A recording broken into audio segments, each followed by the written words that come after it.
የምታጠባ እናት በአግባቡ ከተመገበችና እረፍት ከወሰደች ከግማሽ ሊትር እስከ 1 ሊትር የጡት ወተት መጠን ማምረት እንደምትችል ያውቃሉ? ስለዚህ በዛሬው ቪዲዮ እነዚህ ቀላል የሚባሉ 6 ዘዴዎችን እነግራችኋለሁ። ይህ መረጃ ለብዙ እናቶች ያስፈልጋልና ላይክ፣ ሼር፣ ኮፒ ሊንክ አድርጉ። ከዛ በተጨማሪ ደግሞ ይህን ቪዲዮ እስከ መጨረሻ ተመልከቱ።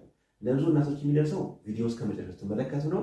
እናንተ ሙሉ መረጃ ታገኛላችሁ። ለሌላው እንዲደርስ ደግሞ ሙሉ ቪዲዮ መመልከት አትርሱ። ሰላም ጤና ይስጥልን። ዶክተር ፋሲል ነኝ፣ የህፃናት ስፔሻሊስት ሐኪም ከብሩክ ኪድስ ልዩ የህፃናትና ታዳጊዎች ክሊኒክ። በዛሬው ቪዲዮ ስለ እናት ጡት ወተት መጠን ነው የምናወራው።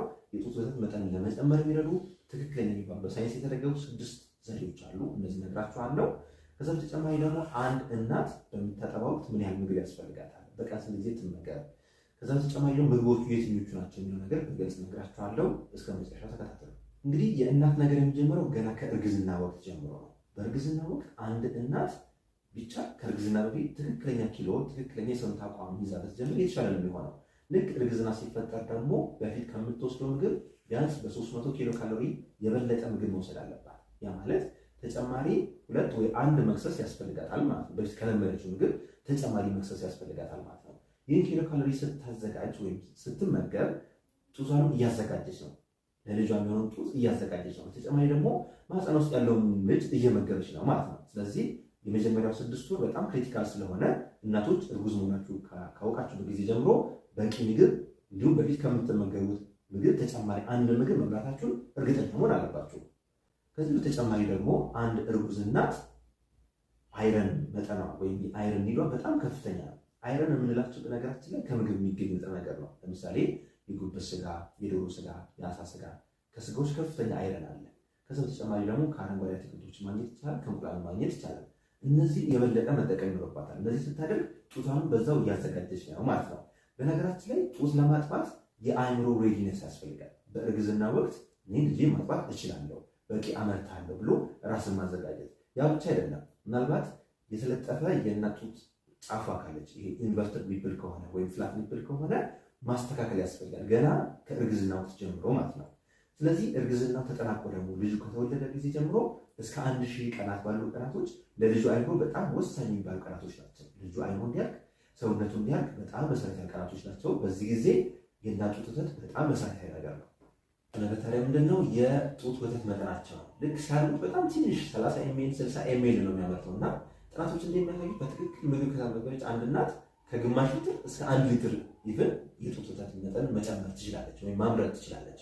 ይህን ለማድረግ በጣም ቀላል የሚባሉ 6 ዘዴዎች አሉ። እነዚህ ልንገራችሁ። ከዛ በፊት ግን አንድ አስደሳች ነገር ልንገራችሁ። ብሩክ ኪድስ ልዩ የህፃናትና ታዳጊዎች ክሊኒክ፣ በዚህ ክሊኒክ ይቀርሽ የማይባል እጅግ ዘመናዊ ላቦራቶሪ ያለው ሲሆን በተለይ ደግሞ ለህፃናት አመጋገብ፣ የህፃናት እድገትን በተመለከተ ለየት ያለ ክትትልና የእድገት መጠን መለኪያ ይኖረናል። እሱን ቼክ እናደርጋለን። ከዛ በተጨማሪ ደግሞ ሙሉ የህፃናት የእድገት ክትትልና ሙሉ የህፃናት ምርመራ ከፈለጋችሁ ከታች ባሉ ስልኮች ደውላችሁ ቀጠሮ ማስያዝና መምጣት ትችላላችሁ።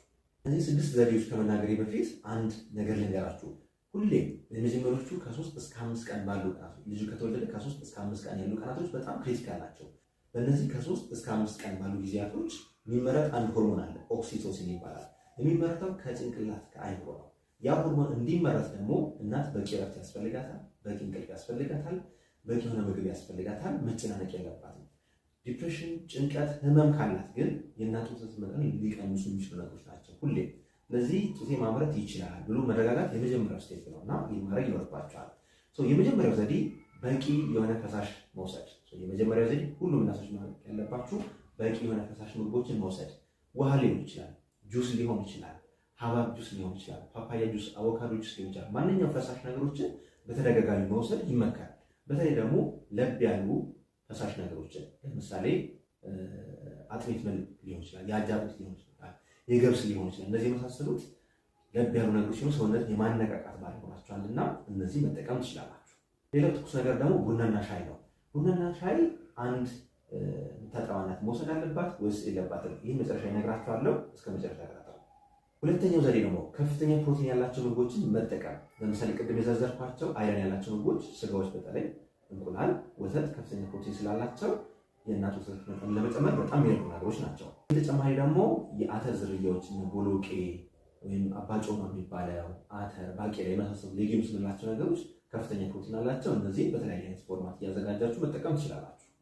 ሶስተኛው የምግብ አይነት ወይም ዘዴያችን ደግሞ ቫይታሚን ኤ እና ቫይታሚን ሲ ያላቸውን አትክልቶች፣ ፍራፍሬዎች መጠቀም። እነዚህ ለምሳሌ ብርቱካን ሊሆን ይችላል፣ ፓፓያ ሊሆን ይችላል፣ ወይም ብርቱካናማ ከለር ያላቸው ማንኛውም አትክልቶችና ፍራፍሬዎች መጠቀም ይቻላል። ለምሳሌ ካሮት ከፍተኛ ቫይታሚን ኤ አለ፣ ቫይታሚን ሲ አለው። ይህንን የካሮት ጁስ የሚባል ነገር አለ። የካሮት ጁስ ቫይታሚን ኤ አለ፣ ቫይታሚን ሲ አለው። ሰውነታችን ዲቶክስፋይ ለማድረግ እና የእናት ወተት ለመጨመር በጣም ወሳኝ ነገር ነው። ስለዚህ የካሮት ጁስ እንደ አማራጭ መጠቀም ትችላላችሁ። አራተኛው ዘዴ ደግሞ ኦሜጋ ስሪ ያላቸው ምግቦችን መጠቀም። ለምሳሌ የአሳ ስጋ ሊሆን ይችላል፣ የአሳ ዘይት ሊሆን ይችላል። በነገራችን ላይ የአሳ ዘይት ይሄ ኦሜጋ ስሪ የምንለው ነገር ሁሌ ከአሳ ዘይትና ከአሳ ስጋ ብቻ ነው የምናገኘው። ከተልባ ሊገኝ ይችላል፣ ከአቮካዶ ሊገኝ ይችላል፣ ከእንቁላል ሊገኝ ይችላል። የሚለያየው በመጠናቸው ብቻ ነው። ስለዚህ ኦሜጋ ስሪ ያላቸው ምግቦችን እንደ አማራጭ መጠቀም የእናት ወተትን ለመጨመር በጣም ይረዳል። አምስተኛው ዘዴ ደግሞ ስኪን ቱ ስኪን ኮንታክት፣ ያ ማለት ልጅና እናት በተለይ ደግሞ ልጁ በተወለደ በ30 ደቂቃ ውስጥ እናትና ልጅ መገናኘት አለባቸው። ቆዳ ለቆዳ መገናኘት አለባቸው። ይህ ፍቅርን ይጨምራል። ኦክሲቶሲን የሚባለው ሆርሞን እንዲጨምርና የመረጋጋት ሆርሞን እንዲጨምር ለሁለቱ እናትም ትረጋጋለች፣ ልጅም ይረጋጋል። ሙቀቱም፣ ትንፋሹም፣ ልብ ምቱ እየተስተካከለ እንዲሆን ይረዳል። ስለዚህ ስኪን ቱ ስኪን ኮንታክት በጣም መሰረታዊ የሚባል የእናት ወተት መጠን ለመጨመር የሚረዳ ነገር ነው። በነገራችን ላይ ይህ ኦክሲቶሲን የሚባለው ቅድም የነገርኳችሁ ሆርሞን ላቭ ሆርሞን ይባላል። በሁለቱ መካከል ያለውን ቦንድና ፍቅር ይመሰረታል ወይም ያቆራኛል። ከዛ በተጨማሪ እናትየዋ ሪላክስ እንድታደርግ ልጁም ደግሞ ሪላክስ አድርጎ በትክክል እንዲጠባና የጡት ወተት መጠን ለመጨመር የሚረዳ በጣም መሰረታዊ የሚባል ሆርሞን ነው። ይህን ለማምረት ደግሞ ግዴታ ቆዳ ለቆዳ መገናኘት አለባቸው። ስለዚህ እናቶች አትፍሩ። ልጆች ከተወለዱ በኋላ ውስጥ ቆዳቸው ውስጥ ይዛችሁ ማረጋጋት መቻል አለባችሁ ማለት ነው። ስድስተኛውና እጅግ መሰረታዊ የሚባለው ነገር ደግሞ ትክክለኛ የሆነ አያያዝና የጡት አሰጣጥ። ይህ ብሬስት ፊዲንግ ፖዚሽኒንግ ኤንድ አታችመንት ይባላል። ፖዚሽኒንግ ስንል የልጁ አያያዝ ነው። ለምሳሌ ልጁ ሙሉ ሰውነቱ ስትሬት ላይን ላይ ማረፍ አለበት። ለምሳሌ አንገቱ መታጠፍ የለበትም ወይ ሆዱ መታጠፍ የለበትም። ስትሬት የሆነ አክሲስ ላይ እጃችን ላይ ሙሉ ሰውነቱ መደገፍ ይኖርብናል። ያ ብቻ አይደለም፣ በደንብ ወደ ሰውነት ወደ እናት በደንብ ማስጠጋት ያስፈልጋል። እናት ተረጋግታ ዘና ብላ ወደኋላ ተደግፋ መቀመጥ ይኖርባታል። ይህም አይኗ እንዲረጋጋ ይረዳል።